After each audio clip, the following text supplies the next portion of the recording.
होता है वो 3 लाइन सिस्टम सुने होंगे, ए लाइन, बी लाइन, आर।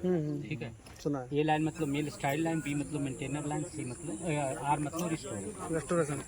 तो धान में कुछ ऐसा देखा गया है कि जो जेनेटिक मेल स्टल्टी होती है, जेनेटिक मेल स्टल्टी सुने होंगे, ठीक है। तो उसमें जो इनका जो जेनेटिक मेल स्टल्टी है वो होता है रिसेसिव जीन के कारण, एमएस जीन के कारण, समझ लीजिए। तो वो जो है एमएस जीन जो है वो इन्वायरमेंटली इन्फ्लुएंस्ड है, इन्वायरमेंट के कारण वो इन्फ्लुएंस हो जाता है।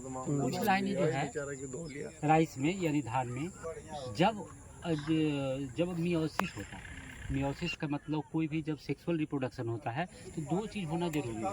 एक तो मियोसिस, मियोसिस मतलब जो डिप्लॉयड सेल है वो हैप्लॉयड सेल में बदलता है।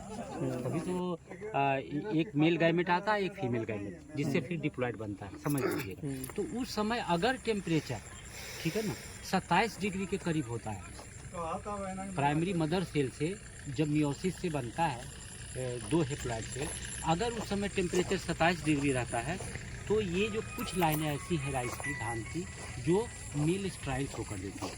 क्योंकि ये जेनेटिक मेल स्टाइल जो है इन्वायरमेंटली इन्फ्लुएंस्ड है, तो वो मेल स्टाइल हो गया। उन लाइनों का हम पता लगा लेते हैं। मान लिया 1000 लाइन धान की है, ठीक है, तो उसमें 8, 7, 10 लाइनें ऐसी है जो मेल स्टाइल इसको शो करने लगती है, ठीक है। जब क्या कहते हैं ये स्टिग्मा स्टाइल बनने लगता है, उस समय अगर टेम्परेचर ज़्यादा रहा तो मेल स्टाइल हो जाता है। उसका जो पॉलन है, ठीक है ना, पॉलन हो जाता है स्टेराइल। अगर उसका हम पता लगा लिए तो पॉलन स्टाइल हो गया, इसका मतलब वो फीमेल पेरेंट हो गया, क्योंकि उसका पॉलन ही जब स्टाइल हो गया तो फीमेल पेरेंट हो गया। अब देखिए, जब टेम्परेचर ज़्यादा था तो इसको क्या करते हैं ना, नर्सरी लगा देते हैं मई में। मई में नर्सरी लगा दिए, तो जब ये पैनिकल निकलता है तो अब देखिए क्या हुआ, जब हम पहले नर्सरी लगा दिए, हमको आइडेंटिफाइड हो गई कि ये 4 लाइनें इस तरह से मतलब इन्वायरमेंटली इन्फ्लुएंस्ड है और मेल स्टल्टी शो करती है।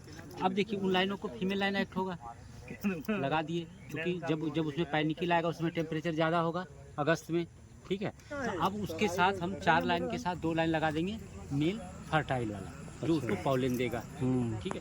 जब पॉलन देगा तो जो जीएमएस लाइन है 4 लाइनें, उस पर पॉलन आएगा किसका, रिस्टोरर लाइन का। जब पॉलन आएगा तो जो वो सीड बनेगा वो हाइब्रिड सीड होगा, समझ लीजिए। दूसरी चीज़ क्या होगी, जब उसकी हम कटाई कर लेते हैं उस धान की, कटाई करने के बाद जब उसमें पानी और यूरिया देते हैं ना, तो फिर उससे टीलर निकलता है।